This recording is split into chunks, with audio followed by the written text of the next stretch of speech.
Oh, my. It may not turn out to be that easy for old Bill. Appreciate you being here, the voice of college football. Let's talk up TCU and North Carolina, talk up the entire week one of college football. And with TCU's stomping of the heels, that concludes week one. And so we've got a lot to say about what we witnessed this past weekend with 5 consecutive days of college football. And again, tonight's game turned out to be a complete rout after North Carolina got a 3-and-out. They also got a first drive touchdown out of Gio Lopez, and the Heels and Bellichick off to a great start at 7-0, and everything since then has been a disaster. Not even worth watching. We have left the link in the chat. Please give me a call. We'll talk college football with all of you. We will go through your comments there. We appreciate your Super Chat contributions. We will be here past an hour if we reach our goals, but you've got me for an hour every night. So whether I work for a penny or more, you got me for an hour at nothing. So we do have a great time talking college football with you, and I would love to be here for 5 or 6 hours. You know that. All right. Who's in the chat before we get to the scoreboard, which is all of one game, of course? Trojan Fight. I don't think this is all about North Carolina being bad. Maybe TCU is that good. You know, TCU went 9-4 last year against a pretty weak schedule. And it was a pretty paper-thin, easy Big 12 schedule. So not saying that the Big 12 is easy, although a lot of people would. But I mean, they even had an easy Big 12 schedule. They got dumped by SMU by 25 points, 4 scores. They did play better down the stretch. Now, TCU had a lot of players coming back to this team, a lot of production coming back, and obviously one of the better and most underrated quarterbacks, I believe, in college football in Josh Hoover. And we saw his arm talent right out of the gate. The first touchdown pass that he threw was a beauty to an incoming transfer from Idaho, who was a nightmare for North Carolina to try to cover all night. So I don't necessarily think that that's a crazy comment out of a Trojan Fight there about TCU. And that was embarrassing. Remember all the criticism once Bellichick and Brady parted? Once Brady went on and won a Super Bowl with Tampa Bay, and Bellichick started to rack up 4-13 seasons for New England, that maybe we got a look at the true balance of power between those two, and who needed who more. Well, this is not a great start for Bill Belichick's legacy. Of course, his legacy's cemented. He's arguably the greatest coach in the history of the NFL. However, 70 new players. We'll give him some time. We're not going to just tie gloom and doom to this first result at North Carolina, but it is pretty shocking to see how much they need to improve with a big home crowd ready to cheer home a victory. Yeah. This did not quite come to fruition. David Greenshield here to talk with us. David, how you doing tonight? Yeah, it's rough for Billy tonight. I was looking at the schedule, Mark, and I don't know if you've taken a peek at it. I'm wondering if 7-5 is still a possibility here. You know, Clemson down the road, Duke down the road, NC State down the road. I don't know. What are you thinking? I mean, Syracuse maybe. Yeah, you know. What I'm thinking is, as I pull up the schedule, is that when a team goes out and performs this badly, like, we really can't gauge much from this. Like, are they this bad? You know what I mean? When you start to reel off teams outside of the obvious just bottom of the barrel in the ACC, which for me would be Wake Forest, right, and Stanford. Yep. Maybe not even Virginia. We don't know. Syracuse, sure, they got bludgeoned by Tennessee, but Tennessee's pretty good. So Syracuse losing by three scores to Yeah, Tennessee's a legit. Yeah, what is probably going to be an 8-4, 9-3 Tennessee team is not that horrific. So I just think it's difficult to gauge. If yeah. this team is that bad, they could lose to the majority of teams in this schedule. They, in addition to TCU, we see that they've got UCF also in non-conference play, and then they've got Richmond and Charlotte. So, UCF looked awful in their opener against whoever they played, a high school team in their opener, and barely won. So, Well, I picked him, I believe, no, 7-5. I think that was my record. oh, that was your pick. That was going to be my next question. One of the things I talked about when Belichick took this job was a few things, Mark.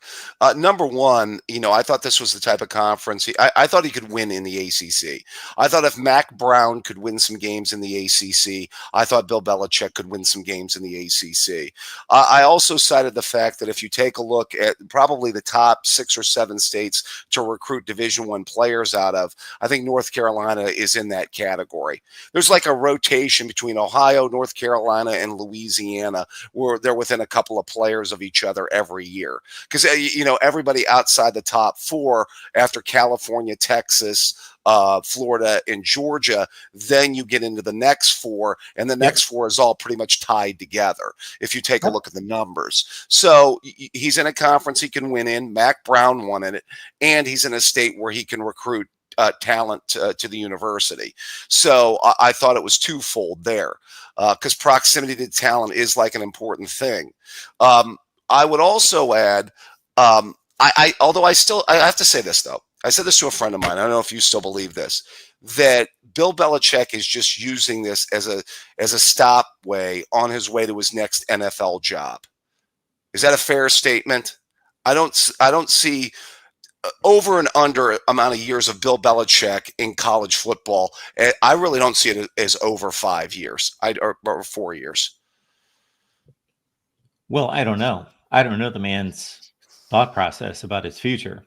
So I will say this, based on this guy being in the limelight and being in the public eye for 30 plus years, is Right. that I would lean in your direction, because I don't think he's the Mac Brown. And of course, Mac Brown never coached in the NFL. I don't have a apt comparison to give, because very few guys have been in both NFL head coaching and college coaching jobs at a high success rate.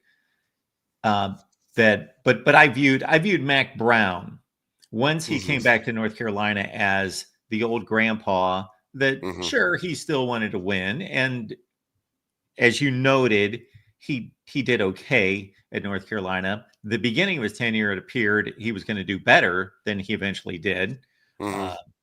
It looked like he was really going to do something there, but that was a very obvious step into retirement. Like, this is my last go around. This is a big job, but not Texas, where there's just an abundance of pressure. So I can earn a decent paycheck, go 8-5, and this is going to be my swan song, because I still want to stay in this, but I don't want Texas to kind of pressure. Now, Bill Belichick strikes me as a much different grandfatherly figure than Mac Brown. They're about the same age, but he strikes me as, I'm going to do this forever, and I do want another crack at the NFL. So I would tend to lean in your direction, just because of his personality type, that he wants another crack at the NFL. Now, I don't know how he's perceived in the NFL to the point that he would need to succeed at North Carolina to show that he hasn't lost his fastball, or that nobody's going to touch him if he turns in 4-8 and 5-7 at North Carolina. Well, see, here's the thing, though, Mark. I firmly believe he wants more control if he gets back into the NFL. Because basically Kraft let him run the show up there in New England. You know what I mean? He let him, because usually with NFL teams, you have that hierarchy of owner, GM, and then you have that GM coach relationship where they're tied at the hip, and they go on to do, hopefully great things together. With Belichick, he was the personnel guy there too. You know what I mean? And I mean, I always said up there when you had, because that was always the forever question about their run up there, is how did you divvy up the credit between Brady and Belichick?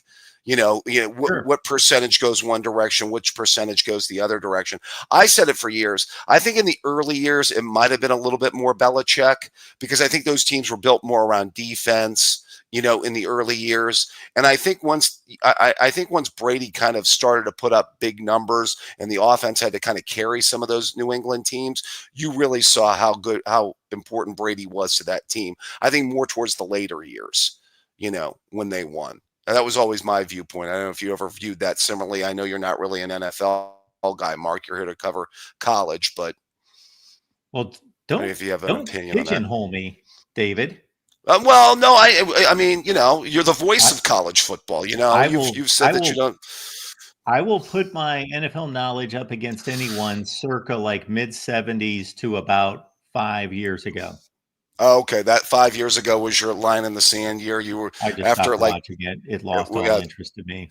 It's hard the for me COVID. to even watch the Super Bowl now. I didn't even watch last year's Super Bowl. Anyway, Go ahead.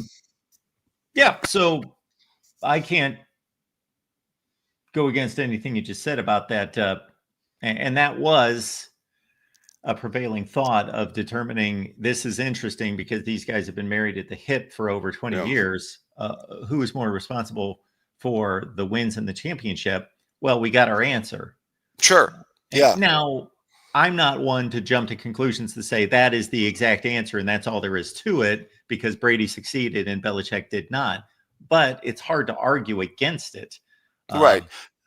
Yeah, and the NFL is a quarterback-driven league. I mean, tell me who your quarterback is, and I'll tell you if you have a chance to win anyway. I mean, it's always been that way. So, yeah. By the way, I didn't get a chance to. I want to talk a little bit about the game last night, the Miami Notre Dame game. I will say, in watching that game, are you of the opinion? I didn't get a chance to hear the post game, Mark. That okay, let me ask the old: Did one team blow it, or did one team win it? Question: Did Notre Dame blow it, or did Miami win it? Well, Miami almost blew it. I thought Miami was clearly the better team last night. Now, I don't know if they're the better team over the course of the season, but I thought that they were clearly the better team. I don't know where Notre Dame really won any aspect of that game last night. So I'll answer it more from that standpoint, that I don't. It wasn't one of those situations where both teams looked bad. Somebody had to win the game. Therefore, we come away thinking we don't really know if either one of these teams is any good because both of them played like crap, but somebody had to win the game. Right. No, I thought that they played reasonably well. I thought CJ Carr played extremely well. A lot of the time that we spent last night was in discussion about, it was a very important weekend for quarterbacks, for high-end quarterbacks and new quarterbacks in college football. So we had Arch Manning against Julian Sand, Cade Klubnik against Garrett Nussmeier. We had CJ Carr against Carson Beck.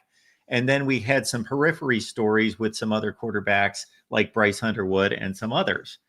And I think that CJ Carr played about as well as anybody under the circumstances.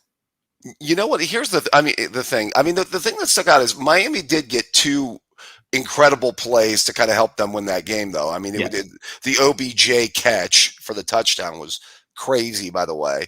And then the interception wasn't really on Carr, right? I mean, that was just a tipped up in the air ball that was intercepted. And, I mean, I do think Notre Dame will be able to bounce back just fine.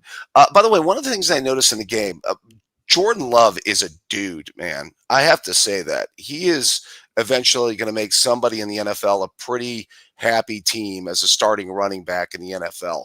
Jeremiah Love.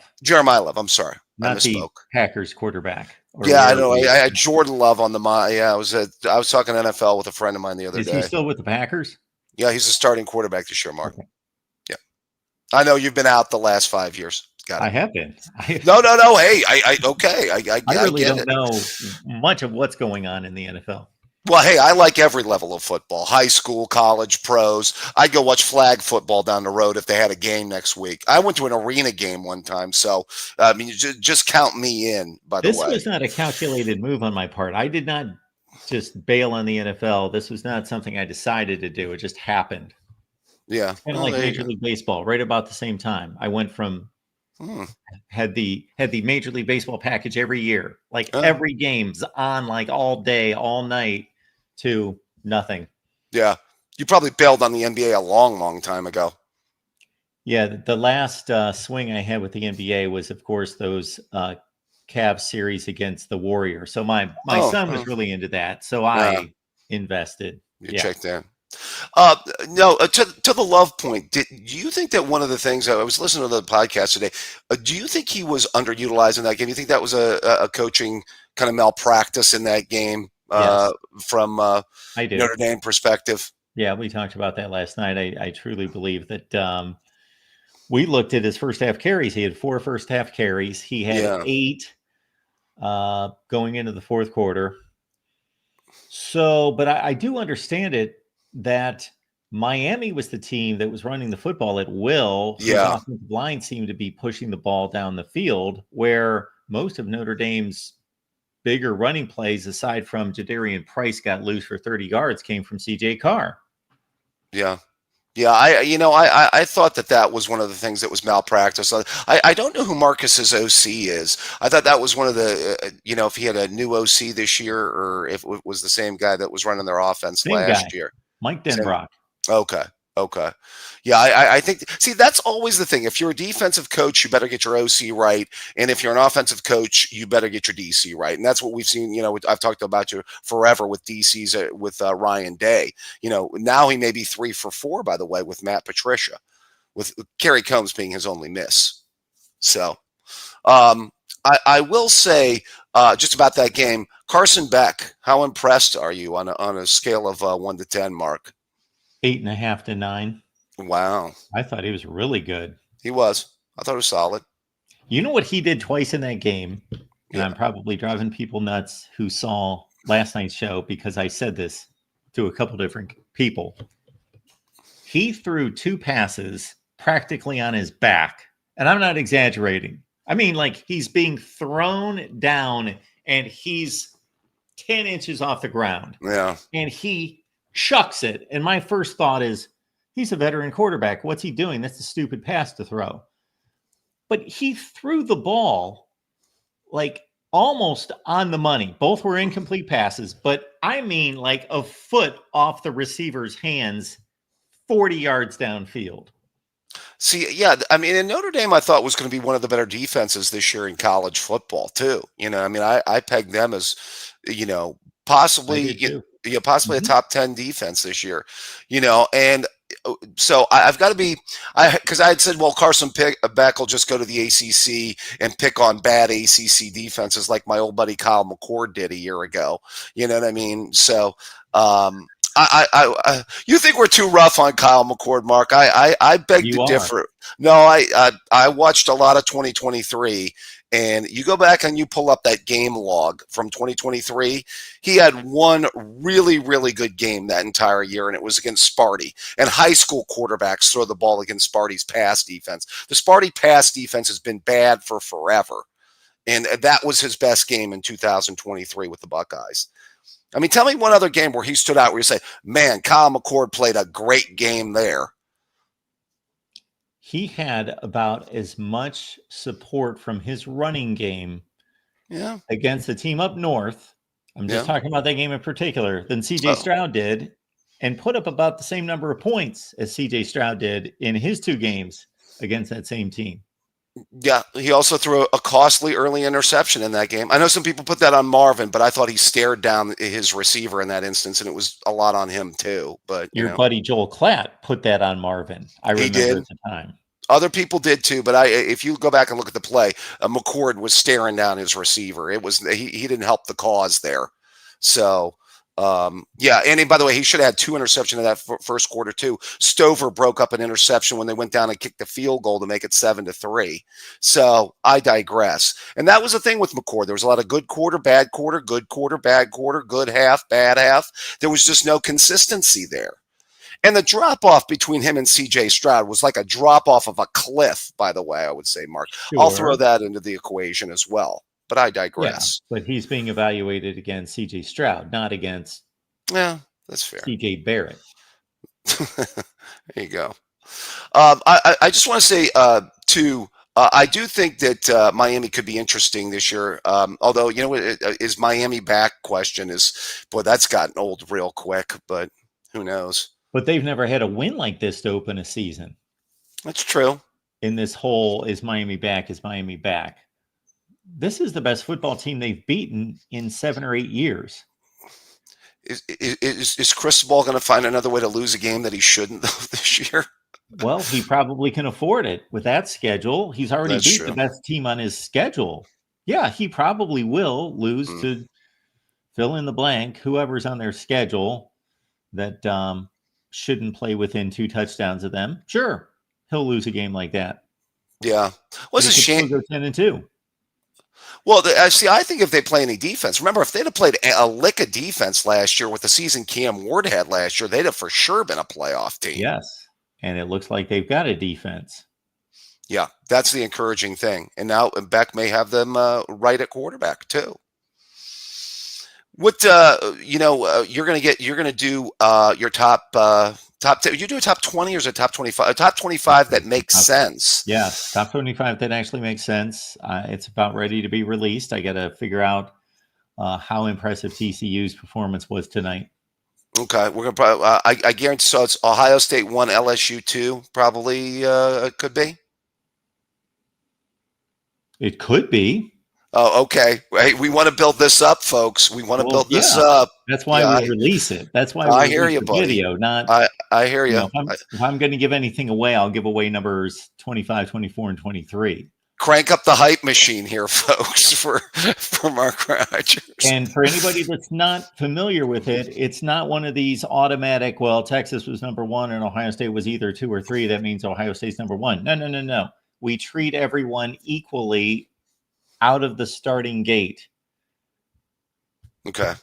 It has nothing to do with how good I think these teams are. It has everything to do with their performance. Quality of victories is something that Mark Rogers weighs very, very heavily on last time I checked. That's what it's all about. That's right. Well, that's where I was going. I mean, you look at the 2 highest quality of victories this weekend. Although I'm wondering, I still wonder with Clemson and LSU, if this just means that Clemson may just be fraudulent again this year. I don't know. And case in point, because of what you just stated, why would there not be another win that could be considered the best win of the weekend? Oh, what are you leaning for? You know what I'm talking about? Florida State and Alabama. Yeah, Florida State. Yeah, it was Florida State. Well, yeah, I mean, could that also be about Alabama just being fraudulent? I talked about that with you on the Saturday show. Fraudulent. That's always the easiest argument to make the first weekend is anybody who loses, anybody who wins. Oh, well, who they beat, they were fraudulent. Well, we don't know. No, I give credit to Texas's talent. Texas is a talented football team. Alabama's got as talented a roster as Texas does. You really believe that? Do we believe in the 247's talent rankings?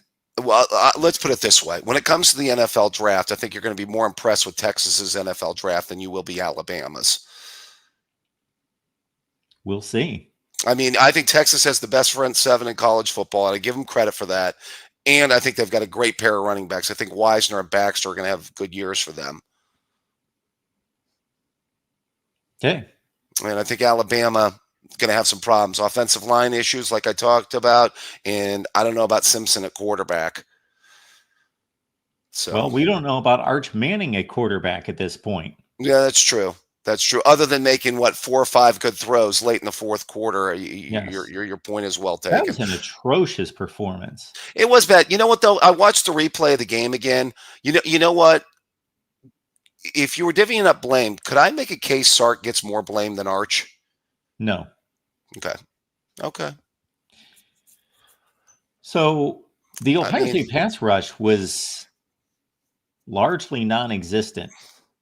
They didn't get a whole lot of pressure on him. Now, see, we would be hearing Manning sucks chants all over social media if the Ohio State pass rush was devastating in that game and he went 17 to 30 for 170 yards, because most people can't differentiate the performance versus the other team's impact on that performance. But he stood back there and patted the ball half the no, game, more than I, half the game. I'm with you, and a lot of those missed throws were from clean pockets. I get it, Mark, Yeah. but I would stipulate Arches or that Sark's in the inside the five play calling, red zone play calling might have left something to be desired. And if you want to make a case where you have a quarterback that doesn't necessarily have a hot hand, you might want to make the case that you've got two good running backs and that Arches got good wheels and just keep the ball on the ground. And if you notice the first drive of the second half, all he did was run the ball and have Arch throw short passes. And they got to like the half-foot line. So, I mean, that could have been a strategy he would have better employed in the first half, too. If I'm a head coach at Texas, I expect my quarterback to be able to hit little crossing routes with the receiver right in front of me and not Okay. sling it over his head Okay. All right. You don't on think that. a repeated basis. No, I agreed. He was off, but I think Sark maybe could have leaned more into the run game because he had a plan B to go to that might have been able to help the cause. That's what I'm saying is I think Sark deserves some of the blame pie for that loss too. Well, the coach always deserves some level of blame in a even talent matchup. If his team Yeah. lost, sure, he could have done something different, but Arch Manning threw about 3 throws that I think were legit throws late Yeah. in that game. He ripped a few. He threw a beauty over to the left sideline where he dumped it in between the corner and whoever I think it was Sonny Styles coming in just a second late. And he ripped a throw down the seam that was beautiful right before that. Yeah, the two that stood out for me was the touchdown throw and the throw down the sideline to start the drive when they had their chance at 14-7. Yeah, and the touchdown throw. Yeah, and the touchdown throw. Yeah, they're going to bounce back. They're going to be in the playoff, and I think they're still going to be reckoned with in the SEC. And I had absolutely no issue with Julian Saint's performance. No, I said that to you, Mike. Most of Yeah. his throws, he was poised, and he didn't put the ball in harm's way. And most of the throws were, unlike Arch, were in the strike zone. So, And the best player in America was not the best player in America. He was not even like the 50th best player in America. right. Well, what did you say? I mean, Sain goes, 16 or 17 for 20 without drops. So, all right, my friend. Well, this college football week 1 in the books, man. I thought it was a good week, though. I enjoyed it. I'm glad it's back. I can see you're pumped up, Mark. I was excited to see college football back. Absolutely. I expected a little bit more out of this game tonight. I checked out early. Yeah. Yeah, I think so did Michael Jordan. I think him and the crew, the stars. I think Michael Jordan was Mia Hamm, Michael Jordan, and the whole crew. I think they exited early. By the way, I'm sure MJ's got better things to do with his time. How'd you do? How'd you do on picks?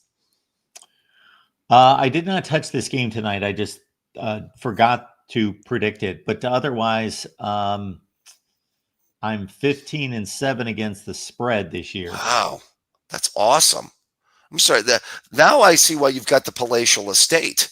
And when push came to shove, David, I Yeah, took the Buckeyes. nice. I Yeah, can show you the documentation. I'm going to follow you instead of Merrill going forward here, Mark. I know you bring on Merrill; he's your guy, but He's my guy. I'm following Rogers' picks now.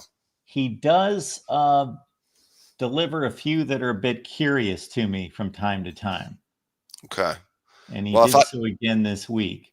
Well, if I got to keep the lights on and pay rent, I'm following Mark Rogers' picks, 15-7. That's good, man. I don't need that kind of pressure, but yeah, we'll give him a look here. We got, yeah. So, yeah, when push came to shove, David, I thought of you and I thought, no, I can't pick against the Buckeyes. They're going to win this game. Yeah. I said it was a pick 'em all week. I said 20-17. I actually did say on the One Buckeye show I thought Texas would win 20-17. So I mean I could. What's up? You did? I did. Well, And you're mad at me. Well, no, I'm not mad at you. I'm just saying that I think that. Well, number one, I told you I picked Texas to win the national championship.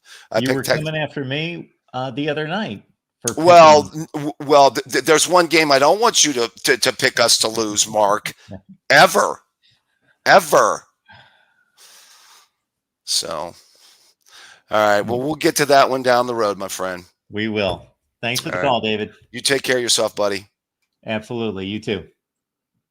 David Greenshield leading us off here tonight at the Voice of College Football. Appreciate you stopping by. Best discussion, debate, and analysis. Most important thing I will state tonight is that the Amazon link's in the description section of this video and all the videos when you shop on Amazon. And I am not saying shop on Amazon.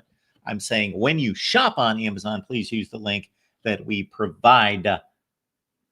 Braden stopping by to talk some college football with us. How's it going, Braden? Going good. Nice to meet you, Mark. So let's start with Miami because I'm seeing a lot of people who are saying that it was bad play calling, and it was. They were using a lot of Riley Leonard plays. Under the facts, C.J. Carr had 221 yards, 2 touchdowns, and 1 interception. What do you think the biggest thing was? Because I think it was the O-line and the calling. What do I think was the biggest determining factor in the game? Yeah. Yeah, I think Miami, I said this last night right after the game. I said if there was a game ball to be given, it would be split 5 ways for the 5 Miami offensive linemen. I thought that they won the game first and foremost. Yeah. So I think one of the biggest things that when people are considering about Dan Brock, they did fail to fully use Julian Love. I started to notice that the guy was versatile. You talk about good recruiting, you get a guy like him, and you have to use him, or he's going to go somewhere where he will be used. Well, I think he's going to get used in the NFLs where he's going next. I can't imagine that he's going to stick around school one more year unless somebody really throws some money at him. So I think Jeremiah Love is ticketed to the NFL. Yeah. So the game tonight, the Tar Heels got blown out. It's a new team. You know, Bellichick said pregame that it's one game at a time. You know, you come into that with a good energy. You have a new quarterback. 70 new players came in. New quarterback came in after spring camp. Gio Lopez made a lot of bad plays. They go down big. Max Johnson comes in. I think there could be a QB battle for Max Johnson. Yeah, a lot of people dismiss Max Johnson, but he's one of the toughest quarterbacks in college football. And anybody that can throw 27 touchdowns against 6 picks in the SEC is a pretty darn good quarterback. So he's not a great elite quarterback, but he's a veteran who knows how to run the offense. And he's been a solid quarterback at 3 different stops. And man, I have seen that guy under fire deliver the football and just get beaten up in the pocket because he's not a real mobile guy and deliver the football. So I got a lot of respect for Max Johnson, and he can quarterback for me. And again, I'm not depicting him as a top 10 quarterback in college football. He's more like a top 30 or 40 quarterback in college football, but I knew very little about Gio Lopez other than seeing statistics and seeing South Alabama. Don't remember ever seeing him play, but I was a little surprised that he won the job against Max Johnson. Yeah, so Bill Belichick often goes out on a limb, and he said, we don't know what we're going to have for the first few games. Michael Lombardi and the whole staff knows what this is. You're going one game at a time, and I think all the pressure that was put on TCU to beat Bill Belichick, or all the pressure that was put on Bill Belichick, kind of added to the demise of the team. You can't come in. You had a lot of people who weren't playing that good. It's just you got to build yourself into the right program. It's one game at a time, one play at a time, and the whole staff knows it. Yeah, 70 new players is difficult to deal with, although that number isn't quite as alarming as it would have been a few years ago. It's on the high end. I know West Virginia was the only team in the country with more new players, but 40 and 50 is not a big shock anymore. Yeah. So a number of teams out there have to adjust to integrating a new team every year. Yeah. So I think one of the biggest things for Belichick, it's going to be figuring out what he can do. He said it. He said, we have to figure out what we can do. And for the people that say, I see in the comments, they're like, "Oh, Bill Belichick sucks." No, it's college football. You go from NFL, you don't think that it's going to be that big of an adjustment, but teams do things different. The offensive coordinator for TCU and the defensive coordinator, they were working in sync to combat Belichick. They did their research on him. They did their research on Steve Belichick's defense. It's just being prepared. Yeah, he's not wrong. Everyone believed in the hype. Yeah, I am not going to throw dirt on Bill Belichick after one game. It was lousy, it was ugly, and so much more was expected. He was the sole reason why North Carolina and TCU was being played on Labor Day night as the featured game of the weekend and to cap off the weekend. He was the sole reason. Otherwise, that game would not have been selected. So there was a lot, as you said, a lot of pressure put on him to deliver. He did not. Coming out as well as they did, they got a stop and they scored a touchdown and moved the ball down the field that first drive. That almost leads me to believe that they were prepared coming out of the gate, that they had a good initial game plan, but they did not adjust. And TCU's got a much better football team, at least at this point. Yeah, TCU actually, I think after the first drive they made a quick adjustment. They were grounded after the first drive. I mean, the thing with Bill is he wanted to keep running the ball. Even ESPN said it. He wants to run, then he gets to play action. They can read that, and there was a PI call I think early in the game that was pretty big against UNC. I believe it was against 29, one of the transfers from Washington with Belichick. Yeah, well, Belichick knows he's got a quarterback that he cannot cut loose to throw 40 or 40 times a game. He's not that type of player. Yeah, no. So what do you think is going to be the future going forward for the Tar Heels? Obviously there's going to be a lot of things to work on during practice. We're not going to say they're going to be this record, they're going to be this record. It's all about one game at a time. Well, if Bill Belichick is as good as he is supposed to be and is as good as he's been for 35 years, then they should be a much better football team at the end of this season than they are now. We should see drastic improvement from this team. Yeah, I'm trying to get the stats here. So the score is 48-14.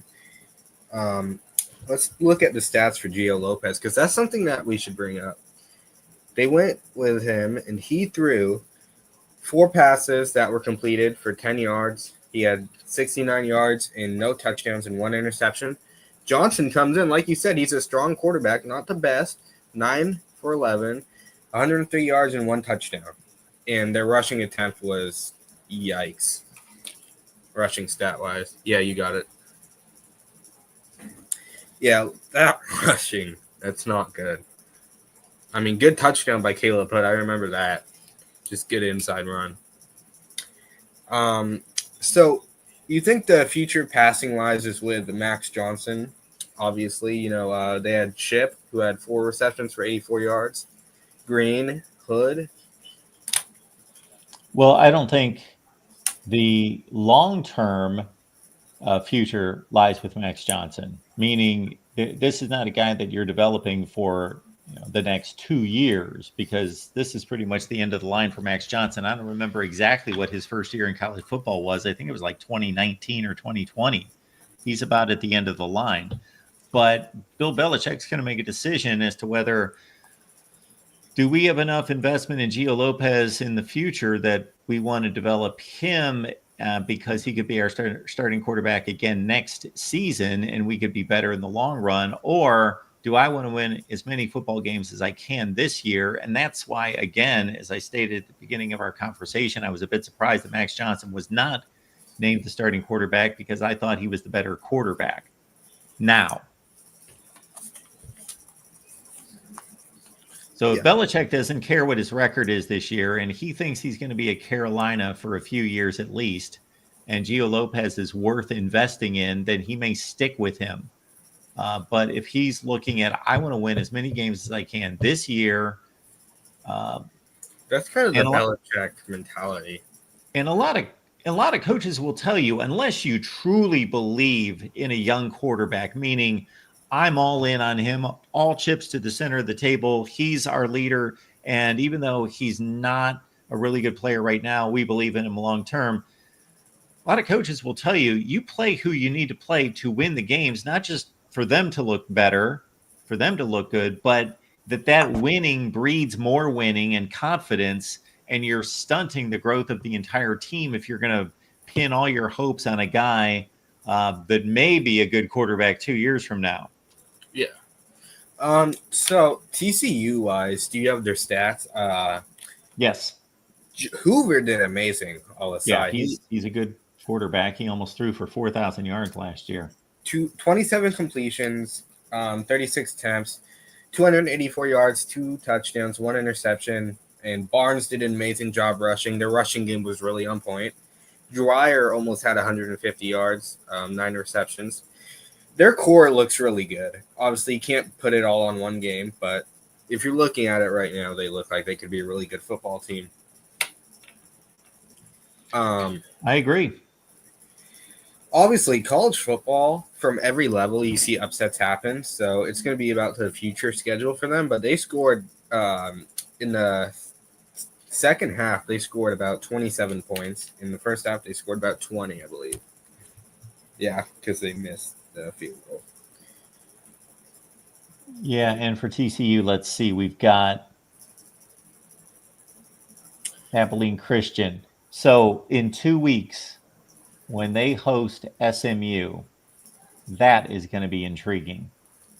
Yeah, so I don't know much about how SMU's recruited recently. Let's see. SMU football.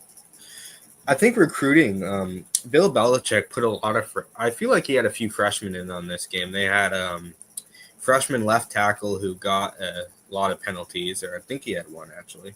Yeah, the big 6'9" guy.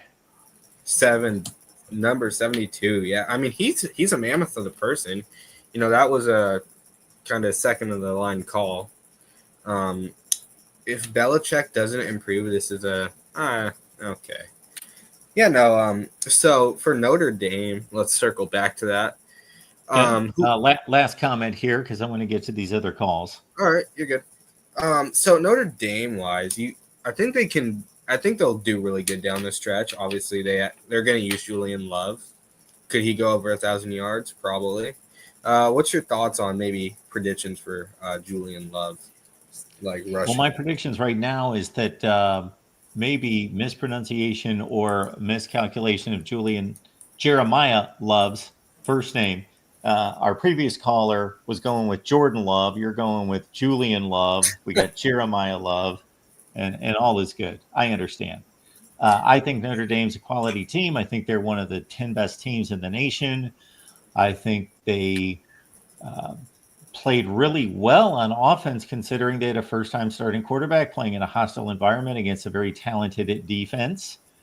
And I think the reason they lost that game is because they got pushed around, that their defense up front, which is supposed to be one of the best in the country, should have had more of a stalemate against Miami's offensive line. But Miami's offensive line dominated most of the game. All right. Well, thank you for having me on here. A really good, productive conversation. Appreciate you calling. Call back anytime. Yep. Bye. All right. Let's keep it moving here at the Voice of College Football. We got our buddy Adam stopping by. Adam, how you doing? Hey, Mark, how are you? I'm good. What's going on? Well, I'm preparing for a wrongful death trial in 2 weeks. So my next 2 weeks is basically 24 hours of hell. But anyway, I was watching the games this weekend, LSU, Clemson, Florida State, Bama, of course. And I was thinking to myself, of these teams, who would you say is the best team?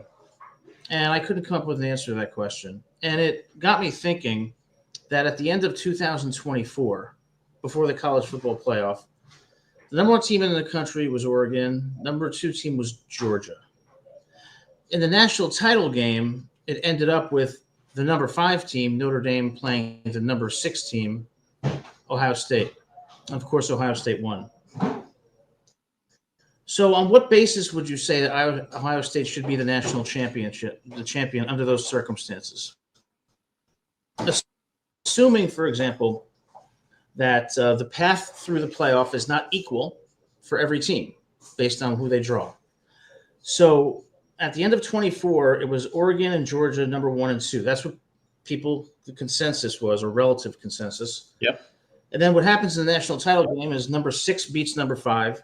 And so number 6 is now number 1, on the basis, of course, that Oregon and Georgia lost. Do you see the conceptual issue with that at all? I would see Is that problematic to you at all? Well, I would see the conceptual issue with it if number 6 won one game, if they were somehow elevated into a national champion, or we had the traditional New Year's Day setup of bowl games, and number 6 was just so overwhelmingly impressive, and maybe they were playing number 1 in the country, and they won one game, and they were voted the national champion. I would see something conceptually wrong with that. However, number 6 in the country defeated 4 teams in a row that finished ranked number 2, 3. Well, they had already beaten Penn State. They ended up beating the numbers 2, 3, 4, 5, 8, and 10 teams in the country by season's end. So if you consider the playoff an extension of the regular season, basically Ohio State was number 6 in the country, but they got a chance to play 4 teams ranked ahead of them, and they beat all of them.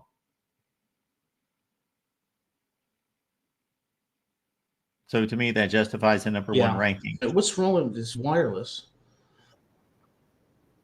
Okay. So Ohio State finished number 1, and I don't criticize, they were, in my view, they were the best team in the country, but they had 2 losses, correct? Yes. Oregon had 1.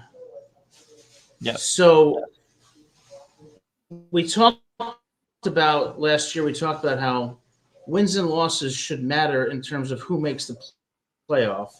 Yes. But then everyone's fine with a 2-loss team winning the national championship over a 1-loss team. So how do you reconcile that? I reconcile that because there's a difference. Or do you just want to say it's a stupid question and I should shut up? No, I understand the thought, because we see our buddy Christopher Foote making the same claims almost every night about Oregon should be the national champion, blah, blah, blah, because they only lost 1 game. They're the only team in the country that lost only 1 game. I'm not making those claims. He is continuing to take basically all the playoff games and just adding them into the regular season and just saying who's got the best resume. And under those circumstances, right, you could still argue that Ohio State would have a better resume than Oregon because they just completely annihilated them once, and they lost by 1 point, 1 play, 1 penalty, whatever you want to term it, when they played at Oregon. Okay, back to your original question. It's because we have a system that determines who makes the playoff. And then once the playoff is decided, everybody's 0-0. So it doesn't matter. Just like your beloved New York Giants winning Super Bowls at 10-6 and 9-7. Just so you make it in the door, then any advantages given to anyone should be given to teams that earned it based on their championships and conferences, or their lack of losses, that sort of thing. But other than that, everybody's 0-0. So whoever plays the best in the playoff is then the champion. Okay, that's a fair point, but I think that there's just some conceptual difficulties. If we're going to say, South Carolina shouldn't make it in because they have 3 losses, but Ohio State should be the national championship, even though they have 2, and another team has 1, and the path through the playoffs was not equitable for all teams. I guess my point is, I really wasn't that troubled by the system we had in the late 80s and early and 90s. I really wasn't. And I think that this playoff system, while good for college football, doesn't necessarily make the national champion any more legitimate than it would have been, say, when Notre Dame won in '88 or when Colorado won in '90. So I think that it's kind of like there's problems anyway because it's still not equitable how you go through the playoffs and the teams that you draw. And I think there's still going to be controversy. So what's the problem with going back to the old system and saying we're going to rank number 1 and number 2 and they're going to play for the national title? You don't think that a Colorado team that lost a game, tied a game, had another game that they won because they were given a 5th down to score the game-winning touchdown, and also won an Orange Bowl game 10-9, a game in which the losing team, Notre Dame, ran a punt back in the last 45 seconds of the game to possibly win the game, except there was a questionable clip call. We're talking about a team that was on the edge of losing 3 games and tying another game that was awarded the national championship. That is just as legitimate as a team that was the number 6 team in the country, was 10-2, and then went on a roll.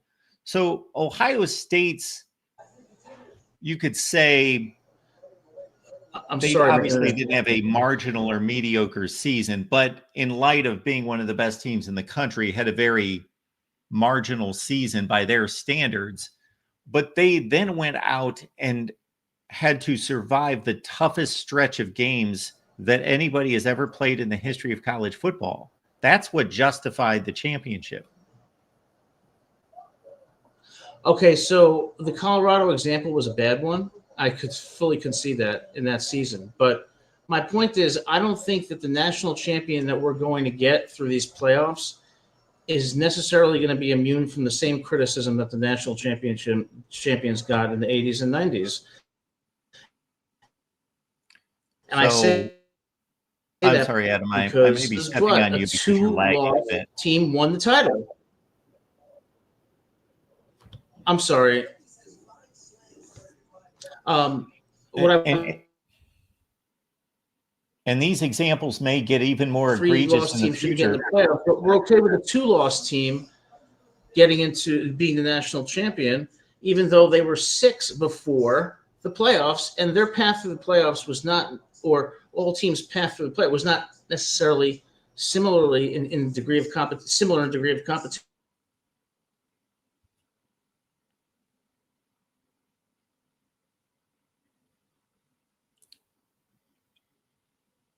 I think Adam has left us here. Lagging here. I know I'm freezing at points, so I should probably get.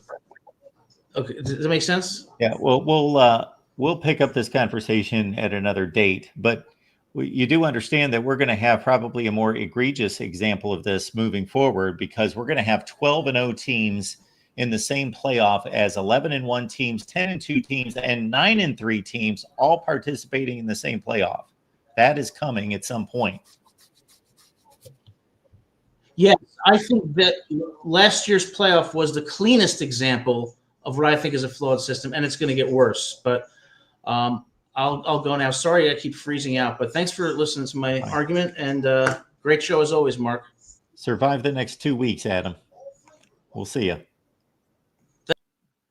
All right, let's keep it rolling. I think everyone dropped off that was on the line here with us. Yes, I do believe so. If you're watching on Twitter, we do appreciate you finding us on Twitter/X. But the reason we start that feed along with the feeds on Facebook and, of course, here on YouTube is to let you know, hey, the party's here on YouTube, the chat. So we would invite you to find us on Twitter/X, but to join us on YouTube. So at some point in the show, and I kind of forgot it this time, we removed the Twitter stream. So if you're watching us on Twitter/X right now, join us on YouTube, because I am cutting off the Twitter stream right now. All right. Anything else here? Yeah, the defense of the BCS system. And let me differentiate something. It's not so much that the BCS system was bad. It was the lack of selections of teams. If we used the BCS system, but we just selected the top 8 teams, I would have not much difficulty with it. It wasn't the BCS system. It was the selection of only 2 teams. Because one of the easier arguments in the history of college football would be for us to go from year to year to year to year, starting with 2013, which was the last year of the BCS, and to go backwards throughout college football. And I can give you an argument against almost every season. There are few exceptions. 2002, Miami and Ohio State were both undefeated. Nobody else was. They were rightfully in the championship game. There are few examples like that. 1999, Virginia Tech and Florida State rightfully played in the BCS championship game, and nobody else really had a claim because those were the only 2 undefeated teams. But every other year, we could go year by year by year by year, and I can give you umpteen examples of why the system did not work, and that there were teams left out who had just as much of a right to play for a national championship as the teams that did, in fact, play for from 1998 through 2013, or before 1998, were awarded a national championship. Teams didn't even win national championships back then. They were awarded national championships, and I have basically corrected my verbiage when you hear me talk about national championships in the past, especially prior to 1998, I almost always catch myself from saying so-and-so won the national championship. I generally say so-and-so was awarded the national championship, because nobody went out and won the national championship. Everybody was awarded a national championship. All right, folks, it's been a good run tonight, and we will be here Tuesday, Wednesday, Thursday, Friday, Saturday. So that means Tuesday, Wednesday for sure, 10 p.m. Eastern time. I do not believe that there are college football games on Thursday because the NFL scares college football on opening night, and there are probably no college football games on Thursday. So we'll be here. Do we go at 10 p.m. Eastern time, or do we go after the NFL game? I don't know. We'll see. And then we'll be here after the games on Friday and Saturday. We're going to have some great guests show up as well. And I've got a full slate tomorrow in addition to this show. We got the Iowa show at 5. We got the Big Ten Live show at 6. So join us for those as well right here at the Voice of College Football. And be looking out for my top 25 that actually makes sense to be released tomorrow morning. Tuesday morning, the top 25 that actually makes sense. On your way out, please grab the Amazon links that is in the description section of this video and all the videos here at the Voice of College Football. The Amazon link, put it somewhere where you will remember it and utilize it the next time you shop on Amazon. Check out the merch that we've got.